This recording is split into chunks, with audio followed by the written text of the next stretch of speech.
Now we're now going to move to our next agenda item, and I hope people were intrigued a little bit by the title, Can You Bottle a Good Relationship? Is this a precursor to our drinks and nibbles later? We're actually going to, I think, be in for a real treat. Emma has brought a team of people along, and I'm not going to steal any thunder at the moment, but I'll hand over to you and you can explain what you're going to do for everybody that's here today. Thanks, Emma. Thank you. Good afternoon, everybody, or nearly evening. Sorry we're a bit late. Got stuck traffic on the way from Leicestershire. Just before I get started, just hand on a minute. Has anybody heard of Talent Match? Quite a few people. So there is a Talent Match. You'll know it's a national programme. The beauty of Talent Match, sort of looking from the previous presenter, is Talent Match is a local strategy. So what I'm going to talk about today really is what we've been doing over the last 4.5 years in Leicester and Leicestershire. And you'll know from your local areas there's been one core ingredient that's been familiar through all of the 21 partnerships throughout the country, and that has been that relationship with a mentor, a key worker, a guidance professional, however they've named those advocates, whatever they're called. It's been a crucial component of all 21. That was the similarity.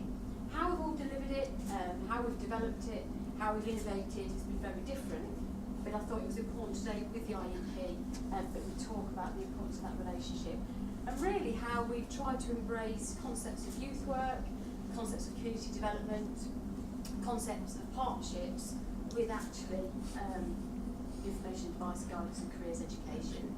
So we talk about it, and I think what we've seen, all of us as professionals, we've seen this idea of unemployment sort of decreasing, and I think what I wanted just for you to focus on today, before you hear really from some of the young people that have been through our programme, is sort of what we're feeling is sometimes people think that youth unemployment, the problem's solved. Actually, there is other focuses that we need to do. But actually, I just want to share a few stats with you and things that we've lived, and I think that nationally we have as well through the programme. Actually, what we call, one of the things we had to do on Talent Match is look at hidden unemployment, and in Leicestershire we were quite tough on our definition of hidden, and simply what we looked at is those young people who were not known to the EWP and not known to any other agencies. And actually formal counts of youth unemployment from sort of monthly analysis and impetus PEF index work, actually hidden youth unemployment, this actually has doubled since 2012. Coincides a bit with welfare reform. So there's lots more people who are not claiming, so they're not appearing on official statistics. The other thing we've noticed through Talent Match, that the duration of people who have been unemployed or find themselves employed, that is also increasing. So what we're finding is, although young people we're thinking actually unemployment is decreasing, that's what the national stats say, and actually what we are noticing is there's less churn within those need figures. In fact, what we're finding is those who are need for a long period of time. And Talent Match was designed to work with people who are unemployed for at least a year. Okay. And the experience of being neat, what we talk about here is this idea of visiting or remaining. And certainly the beauty of the National Talent Match programme and the grant funding from Lottery is actually, it was about those that are remaining. Why are they so entrenched in those need figures? So if you have got a local Talent Match, as we're coming to the end of this sort of social research programme, it's really worth touching base and looking at what they found and the different delivery methods they've used to try and reach out to some of those that have remained. So actually, unemployment hasn't gone away, and in fact, some of the stats we want to share with you from the Leicester programme, these are the things we found. So in Leicester, we've worked with 945 young people. The average age was about 23. It's been 60-40 male-female, and that's been about average across the national programme. The thing that was scary, that actually our job centre didn't believe, is 46% of those that we signed up on Talent Match were not known to EWP at the point of signing up. Now, they may have claimed benefits previously, but at the point they met us, they weren't claiming any kind of benefits. 36% of those were not known to any other agencies at all, so they were actually hidden. The average length of unemployment on our programme was 2 years. I think the further north you go, the average was nearer 3 years. The biggest thing that won't surprise people, but when we started Talent Match back in 2014, the significant numbers coming through with quite severe mental health, which now, sort of 4.5 years on, it seems to be an obvious thing to say, but in 2014, people were quite alarmed by that. But also for Leicester and Leicestershire, with the community, we were tasked by Lottery as reaching communities that typically are often not representative in other forms of employability work. And so 52% of our cohort were from Black, Asian, minority ethnic groups. A lot of what we did, just before I move on to some other slides, and we speak to the group, is it was a partnership model. And it wasn't about, it was a real genuine partnership. We got rid of lots of partners. We had to recommission the whole model. It was designed by young people for young people, and some of those young people here today. After a year, it wasn't doing what they wanted it to do. It wasn't innovative, it wasn't effective, partners were doing what they always did.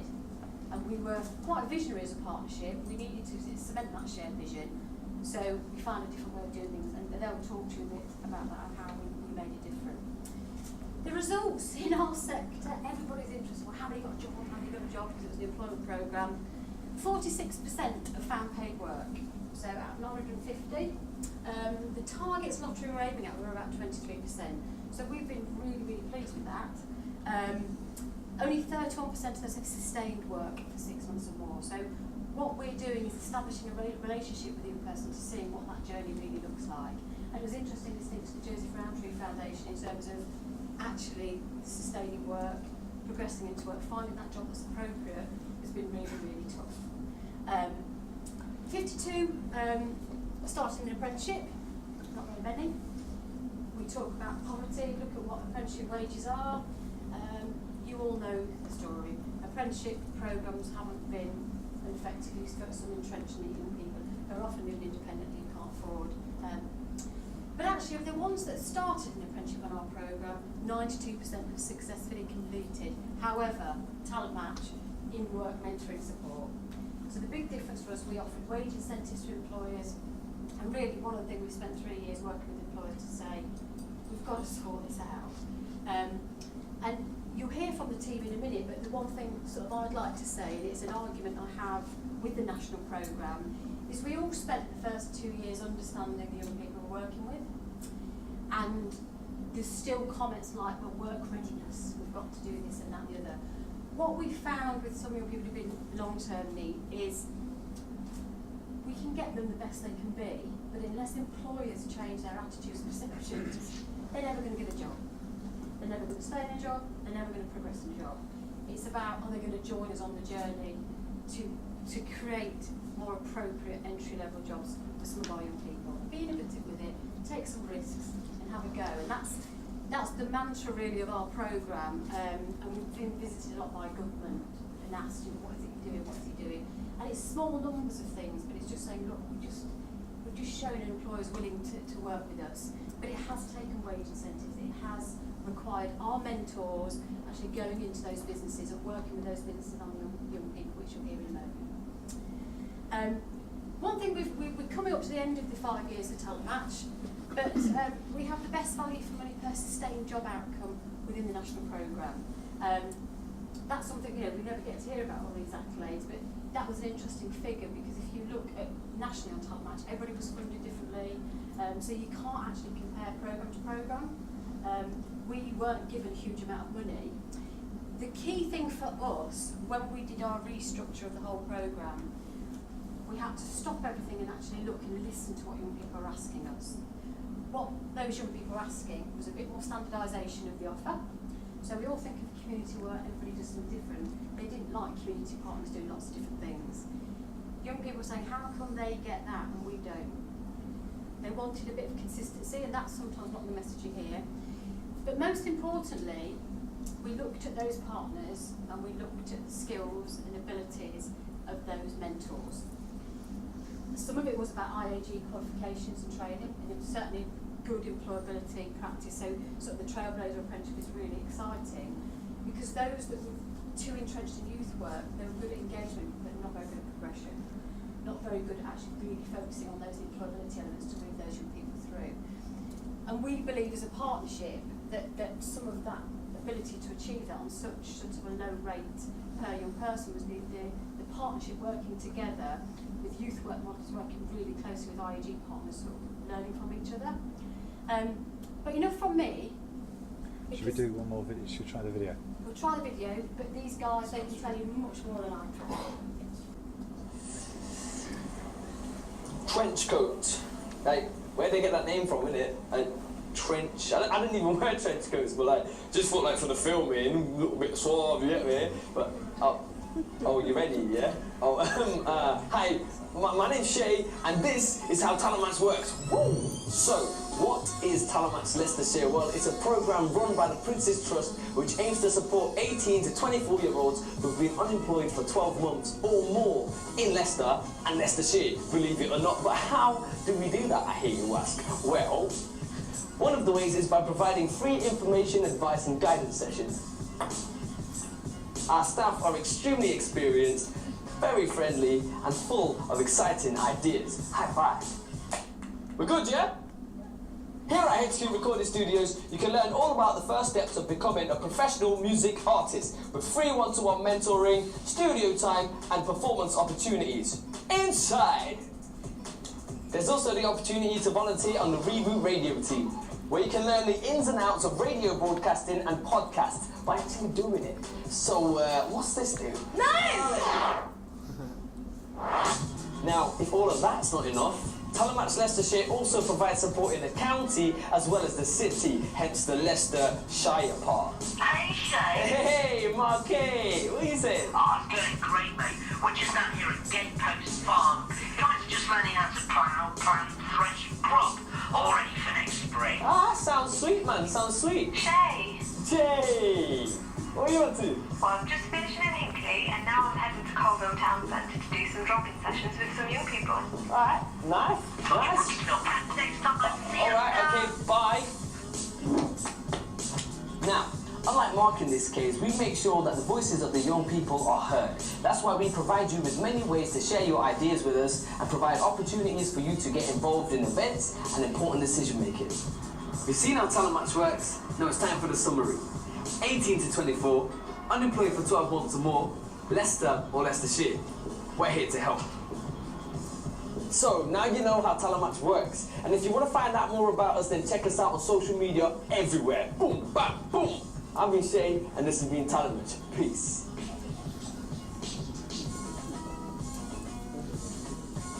You can see the flavour of the kind of things we were doing.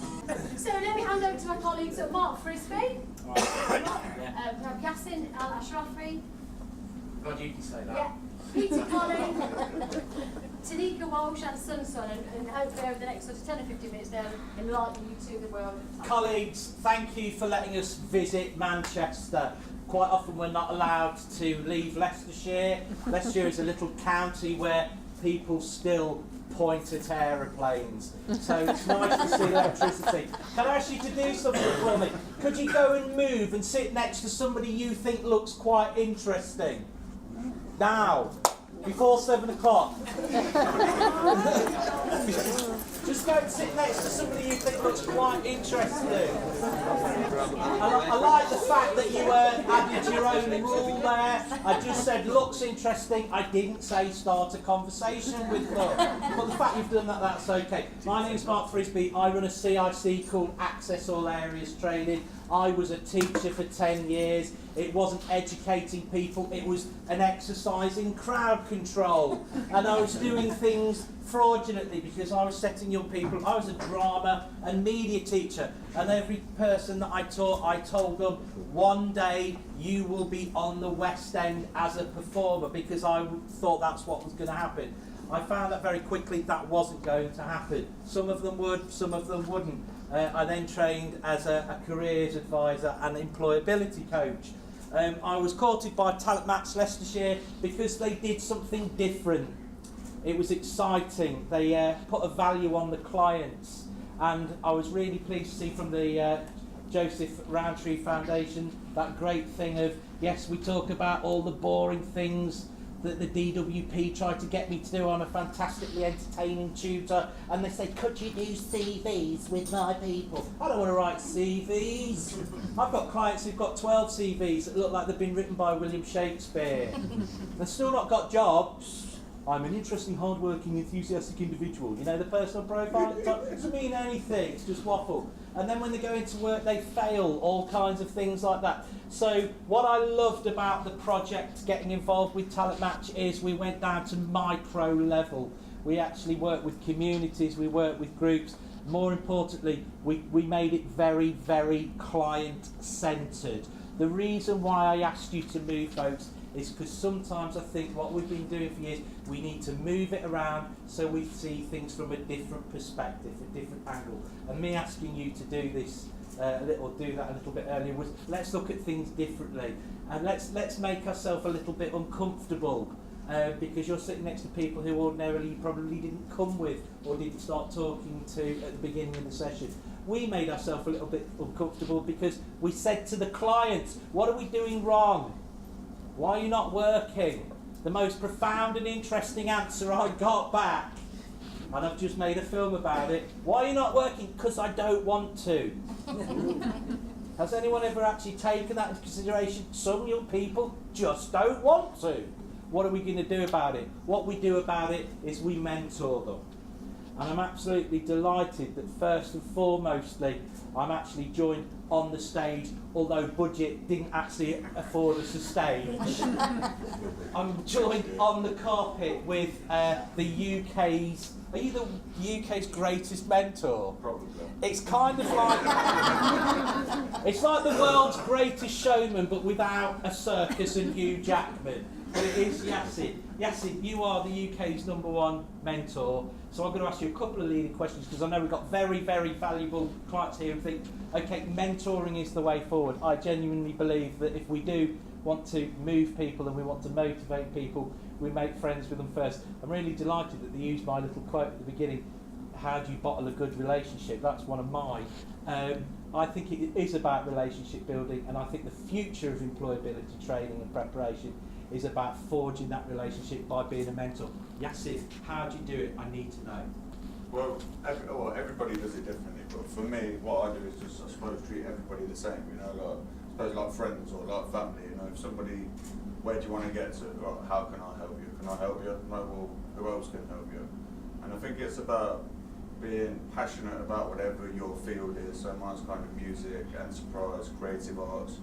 So like how we've done it with Talent Match is, it's been quite good, because rather than me trying to do everything, I do my specialisms. And then the young people know that I can potentially get them to places they can't get to. You know, I've got certain connections in the music industry, and I'm doing events, and it's all cool. You know, so I suppose it's a good carrot to get people. Oh yeah, I can get in the studio. Oh, we might be able to meet this person and that person. But we have other mentors who will do, you know, kind of the more, I suppose, the softer side. You know, there'll be benefits advice or stuff that I don't really want to get involved in, or it's a little bit, you know, also I think it kind of puts the relationship in two different places. You know, it's like I don't want to kind of be the person trying to get up to where they want to be in the career, but then also be, you know, sitting drinking cups of coffee and, you know, maybe listening to like an agony or whatever. So for me, it's just about just find the people, try and get up to where they want to go, and give them as much kind of power in the process as possible. So like the other thing we've done with Talent Match is we've really tailored everything we do. So when I started Talent Match, we'd start with a group of 6 people, we'd have a standard course, and it was going alright, it was getting good results, but kind of it was through like the evaluations, like what do you need? We need more time, we need more one-to-one. So we started working one-to-one with people, and the outcomes just started going through the roof. Like all the barriers come down, all the bravado, and because you can't usually find 6 people that all like the same music, you know. So it means we started making really, really good music. So it was like, well, this is that good. I'm gonna start a record label. So there's people now that have come through the courses, that through like a bit of mentoring, just the chance to work with professional producers, and in this studio we've got now, they've got music on the radio, on BBC, they're getting paid shows, you know, there's people that have started businesses within music as promoters or producers. So And that kind of that's, I suppose, a bit of a snowball. People, oh, he's done that, I want to do that. So then we kind of, was inundated, weren't we, with young people who just wanted to be the next, I don't know, big rappers or singers, and yeah, so that's, Yes, I've offered a lot. So No, you don't. That's good. It's not as much as I can. I can talk a sick child off a potty. You can use that later. I like the fact that you've used some really important words which I think are crucial. If we don't have an overly unemployed group of people, but the unemployed group of people that we work with have got profound and special requirements, I think they need a profound and specialist approach, which you offer. I noticed you use some great adjectives like passion, interest and enthusiasm, things that don't naturally gravitate towards careers of employability. But I asked an architect the same thing, how do you become a great architect? And he said, you start with the end in mind. You see the building before you start drawing it. So is that part of the mentoring programme, Yasin? Do you actually have an objective at the end of the programme where you want this person to go?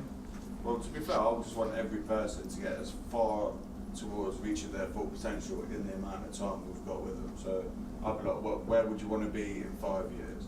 You know, so it's a longer time than I'm going to be working with them potentially, but okay, how far? I'll try and get you as far along as I can. So I'm not going to give people kind of false reality of, oh yeah, I can make you the next Stormzy, or, you know, it's about being realistic with people, you know, kind of showing them, well, there's other areas within music and creative arts, maybe you can get a few different income streams. So I suppose the end goal is just to be more confident and to be, I suppose, believe in themselves more and just have a clearer idea, right, now I know what to do, now I'm going to do it. So, but it's different for every person. So for somebody who's been awarded kind of Mentor of the Year, let's have 3 golden rules that a great mentor should be. I should have told me this earlier. No, I like the slight look of worry on your face. To be fair, everything we do, we wing it. That's right. There's never a script. No, there's never a script. I can't actually remember. Or slides, or the reliance on YouTube. So I suppose if I had to say 3 things, I'd probably go for, like, keep it real with the people that you're working with, you know, because like people can tell if people don't really want to be there, or if it's just about money, or, you know, so kind of be real. The other one would be focus on an area that I suppose you're a specialist in, and then the third one would be, I suppose, not to give up on it. You know, sometimes people are just not ready. So sometimes people will come, if they're not ready for whatever reasons, we'll let them go. They might come back, then they're ready. So kind of, I call it don't force opportunity, you know, but it's just let people, I suppose, do it at their own pace, but in a structured way. In terms of employability, folks, another thing that I do is I spent an awful lot of time working with learners and students, and I work for Connections, for those of you who remember that. We used to put all of our energy into working with young people. We never thought about industry when I worked in that. We say, if you have a CV and you have a letter, you'll get a job. No, and what's been most interesting for me is I call it looking down the other end of the telescope. Talent Match has allowed me to spend more time with employers, and I've heard some amazing things. You know, employers, what they've asked for, and it's been a really enlightening that I've been able to mentor my clients, and I have my own caseload of clients, based on what employers are saying. Look, we don't want this, we don't want all that kind of stuff, we don't want a degree, you know, we want a level of integrity and honesty and commitment and some old-fashioned values and kind of, you know, branding and that sort of thing. So actually going out to the employers, if we want to be, at the end of the day, we use the word employability. If we're going to dare to use the word employability, we must invest in spending time with employers. Spend more time with employers. Let John Deere, let Boots, let the big names say, this is what we're looking for. So that mentor is important. I don't know how much time we've got, Scott. Okay. I'm paid by the hour. So we're going to skip over now to a young man called Peter, colleague Peter. He's going to introduce himself, I'm sure, far better than I can. He's a young man who's worked extensively on our Hidden Conditions programme. And this is where we work with people with visibility or disability. You colleagues can choose which one it is. And Peter works with companies and clients whose disability or visibility is not externally obvious. So Peter, let's just tell us a little bit about what you've been doing. Well, yeah, I guess you went to a whole nice story. My journey first started when I left university with the first class of film side of journalism, of course, I was given a shocking reality check that at that time in life, dreams are meant to be broken, and spent an entire 7 months at the mercy of the job coaches. And when I did try to disclose to them that I had Asperger's syndrome, that made some jobs a little bit difficult to go for, one of them actually said, probably best not to tell anyone there's anything different about you. Now, some people get the impression that I'm a little bit bitter about that. I resent that implication. I'm actually very bitter about that. And then, about 3 years ago, I came across Emma Southern, who told me that she was looking at starting up a research project that focused around looking at the hidden disabilities and the issues that young people face when looking for them. And she needed a capable and qualified researcher to be able to look at these conditions and identify possible strong points. But when she couldn't find that person, she made do with me in the end. So over that time, I have spoken with local businesses. I have created content alongside my brother, who sadly could not be here tonight, but has also given a lot of work onto the mental health aspect side of it. So looking at autism, bipolar, dyslexia, ADHD. Essentially, I could go on, but a lot of these conditions and focusing on what kind of traits they endure and how can we rework those traits so that the young people can express it in a positive way without basically feeling like they're being told about some of the bane of their life, and hopefully getting employers on board, because you do get some employers on there who do see the value of inclusivity. Because there's a whole workforce there, isn't there? Yeah. Let's not skip over this too quickly, of people who've got, again, I'll say disability, who are marginalised and perhaps overlooked, but there is definitely a talent pool there, isn't there? Exactly. You just have to make sure that people are looking to indulge the eccentric to maintain that inclusivity label. I mean, at the last count, I once read a report that said that 5.8% of the UK population of adults with hidden disabilities were in paid employment. And when you can naturally count percentages on fingers, that's when you know it's a problem. So part of the approach we went for is a bit of a backwards approach and focus on traits rather than conditions. Otherwise, you're going to literally go mad trying to work So, out. Pete, I'm going to be a little bit vulgar. Were you written off as somebody with a disability and therefore not going to work? Oh, yeah. Right, colleagues, put your hand in the air now if you give this young man a job. Have you got your CVs on? Right, that's great. I'm sure we can talk, like you say, Pete's a fantastic erudite talker. Just going to move on now to Tanika. Tanika, just tell us a little bit about your journey and, more importantly, how. Do you want to move down, Tanika, and you're being ushered over by stage management? Tanika, just tell us a little bit about your journey in a nutshell, not the whole lot. I feel upstaged and down your little journey and kind of like, just the back of the paperback book, tell us about you and how mentoring has helped you, and how your mentor will go and sit down when he's getting tired. Tell us. It's been a long day. I have to join them in a minute. Okay. So yeah, as you heard, my name's Tanika. My journey started. I'm a graduate like Pete. I graduated in social work, and then following that, I have the diagnosis of relapsing unremitted multiple sclerosis. That's a mouthful. But I had every symptom that could have come up. So he just said to me, we're going to look after you because you're young, and we're going to do everything we can to make sure you're in good health. And I thought, well, that's not fair. What about those that are in the latter ends? They're still alive. You still got to help them.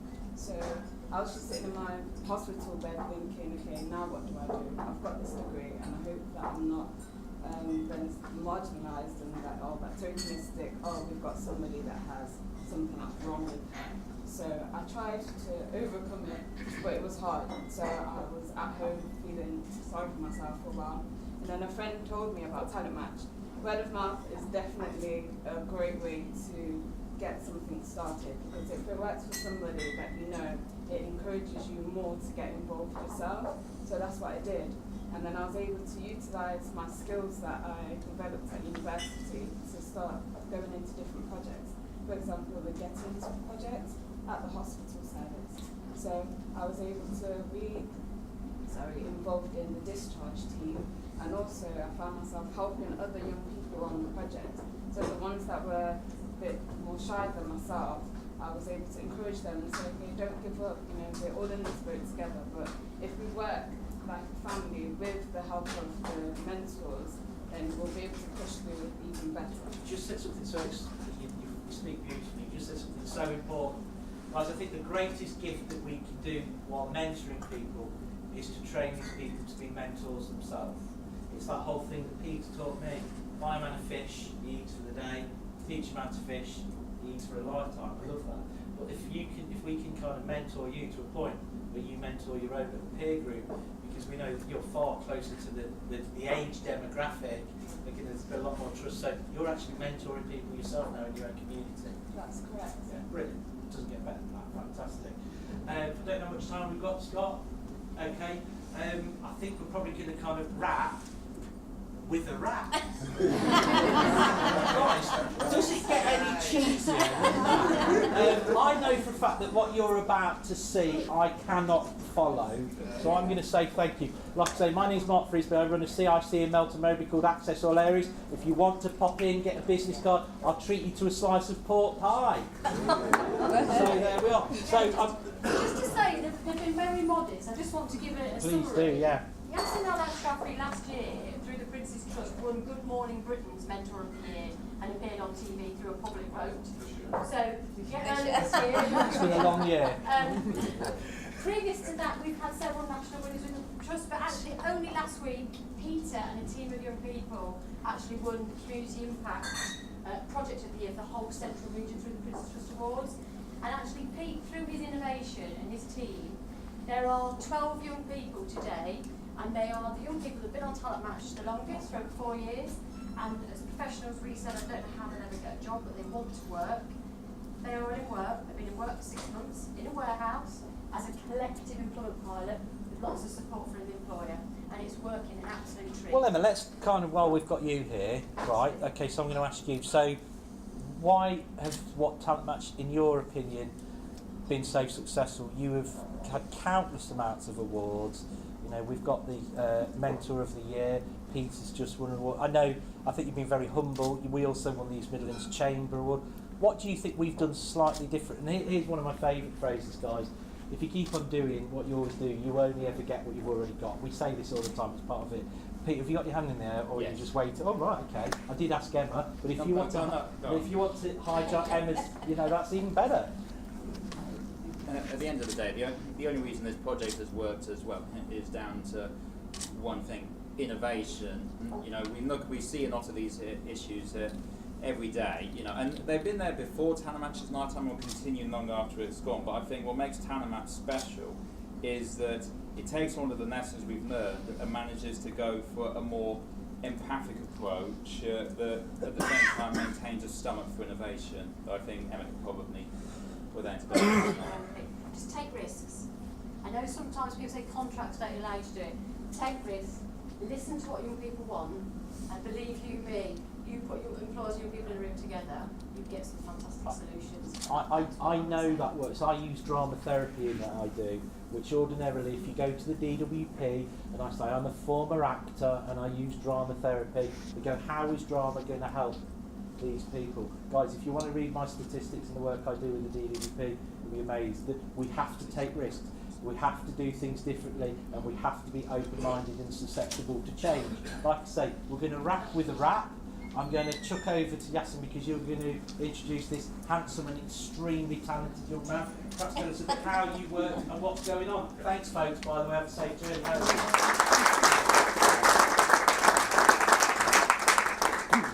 This is Sonai. He's been working with me at HQ Recording Studio for a couple of years now. Yeah, so we've been making music in the studio, been like mentoring Simpson for a while. Simpson's his stage name, if you're sure you know that. Okay, people. Alright, we're talking about mentoring today and stuff. So I heard you say something earlier about young people not wanting to work whatsoever. Does anyone have any idea why as to that would be true? No? Yeah, that got it before I could even say it. Belief.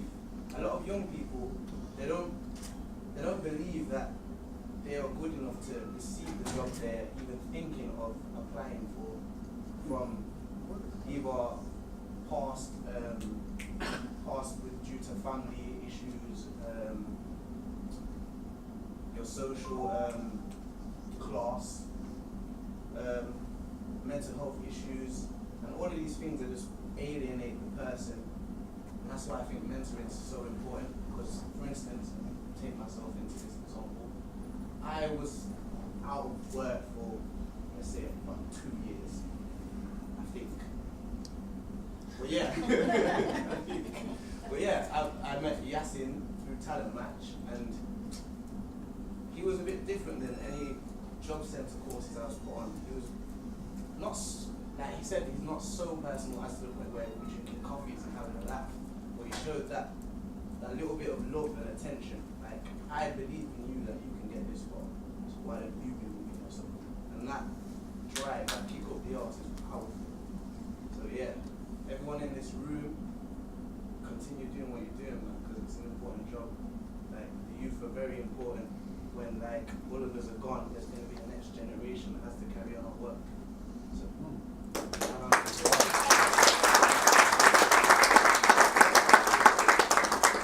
okay, I have a new song that's out right now. It's called Rude Boy Sound, with one of my colleagues that also works at HQ Familiar. His name is Harry Giorgio. If you want to check it out, it's out on Spotify, Apple Music, all of that beautiful stuff. Yeah, man. Just a quick one as well, like, played it down a bit, but since joining Talent Match and doing what he's doing, he's been like performing for BBC events. He's got his first international show in Amsterdam next week. He's hosting events. He's getting paid to perform. He's also taking on a lot more about trying to help other people, like mentor some of the up and coming artists. I didn't even told you yet. I've been offered a teaching job. There you go.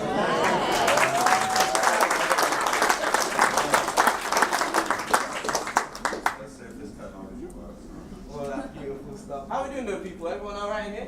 Yeah. Okay, man. Waiting for you. Okay, I'm gonna about to like liven it up after you had a long meeting and that, so if you want to stand up. Feel me tonight.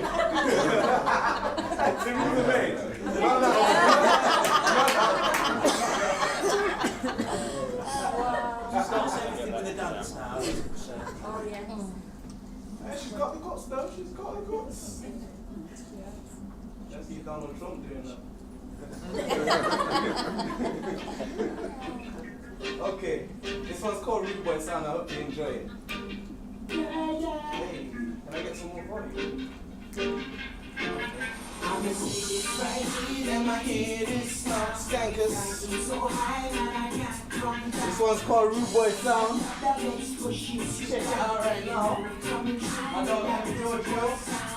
Come make me today, we're here, you get me? Hey, that I can't come down. Try to stand up the bass, push you back down. And you know we're coming through with that rude boy sound. Sound. Okay, Skankers, rude boy sound. We got that. Hey, we got that rude boy sound.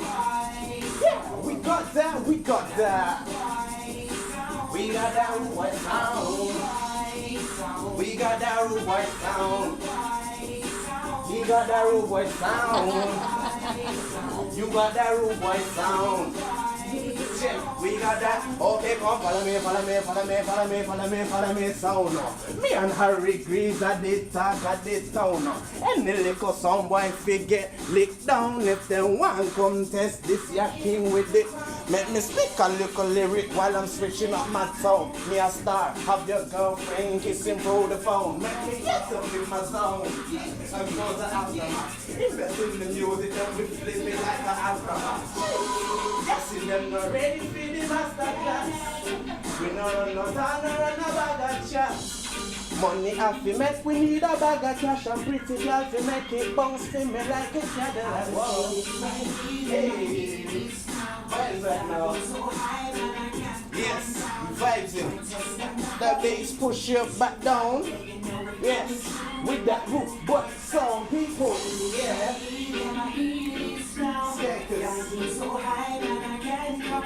Skankers. With that rude boy sound.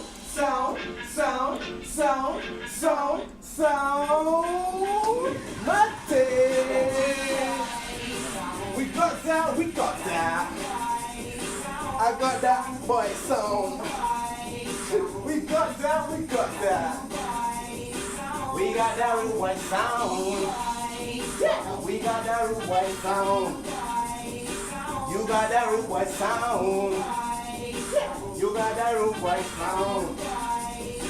We got that. Okay, come follow me, follow me, follow me. Pretty girl come wine, come follow me. Girl want rope on me body like battery. Pretty girl come wine pants up on me. My girl make a side to the left, then girl make a side to the right. She have a lot lad or yes, cause she knows it. Alright. Them three man is here, and we are killing out tonight. Alright. We are all good vibes and things, so everything nice. Alright. It's a rude boy song with the MC 3-1 fighter. Right now say everything Chris. Right now everything alright. Okay, we're about to roll on to the next drop right now. You can't feel the bass, but we're gonna skank it. With that rude boy sound, man. Okay, everyone inside, loving energy to you all, man. Check out my tune, Spotify, Apple Music, Rude Boy Sound, Sunset, Harry Georgia. Love to all of you.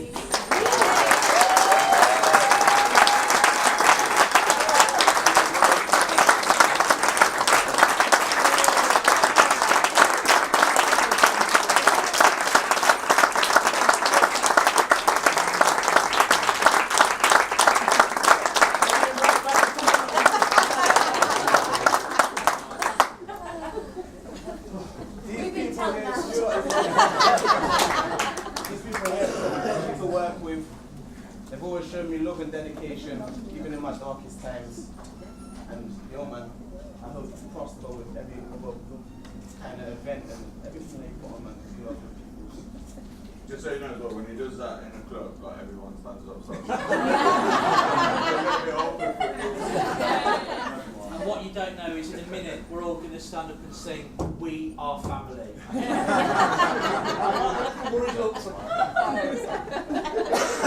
Thank you for Scott and the IEP for inviting us to come talk to you, and hopefully you feel a bit inspired, and hopefully in your areas you'll sort of follow that talent match. Think about doing things differently. These guys, please network with them. They've got great businesses, great organisations, fantastic young people who've got a lot to say about peer mentoring. So please take time to come and chat and find out all about what we do. Thank you. Thank you. Thank you.